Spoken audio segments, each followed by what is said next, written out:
ಹರಿ ಓಂ ವೀಕ್ಷಕರೇ, ಸ್ವಾಮಿ ವಿವೇಕಾನಂದರು ಹೇಳಿದ ಗೆಲುವಿನ ಆದರ್ಶ. ಮಹಾವೀರನನ್ನು ನಮ್ಮ ಗುರಿಯಾಗಿಟ್ಟುಕೊಳ್ಳಬೇಕು.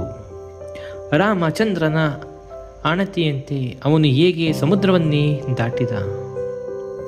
ಅವನಿಗೆ ಜೀವನ ಮರಣ ಯಾವುದರ ಮೇಲೂ ಗಮನವಿರಲಿಲ್ಲ. ಅವನು ಇಂದ್ರಿಯಗಳನ್ನು ಸಂಪೂರ್ಣವಾಗಿ ತನ್ನ ವಶದಲ್ಲಿಟ್ಟುಕೊಂಡಿದ್ದ, ತೀಕ್ಷ್ಣಮತಿಯಾಗಿದ್ದ. ನೀವೀಗ ಈ ಸೇವೆಯ ಮಹೋದ್ದೇಶದ ಮೇಲೆ ನಿಮ್ಮ ಜೀವನವನ್ನು ಕಟ್ಟಬೇಕು. ಅದರ ಮೂಲಕ ಇತರ ಎಲ್ಲ ಉದ್ದೇಶಗಳು ಕ್ರಮೇಣ ವಿಕಸಿಸುವುವು. ಮರು ಮಾತಿಲ್ಲದೆ ಗುರುವಿನ ಮಾತಿಗೆ ವಿಧೇಯರಾಗಿ ನಡೆಯುವುದು ಮತ್ತು ಬ್ರಹ್ಮಚಾರಿ ಜೀವನ ನಡೆಸುವುದು, ಇದೇ ಜಯದ ರಹಸ್ಯ. ಹನುಮಂತ ಒಂದು ಕಡೆ ಸೇವೆಯ ಮಹೋದ್ದೇಶವನ್ನು, ಇನ್ನೊಂದು ಕಡೆ ಇಡೀ ಜಗತ್ತೇ ಬೆರಗಾಗುವಂತಹ ಸಿಂಹ ಸದೃಶ ಧೈರ್ಯವನ್ನು ಪ್ರಕಟಿಸುತ್ತಾನೆ. ರಾಮನ ಕಲ್ಯಾಣಕ್ಕಾಗಿ ಪ್ರಾಣವನ್ನೇ ಅರ್ಪಿಸಲು ಅವನು ಸ್ವಲ್ಪವೂ ಅನುಮಾನವಿಸಲಿಲ್ಲ.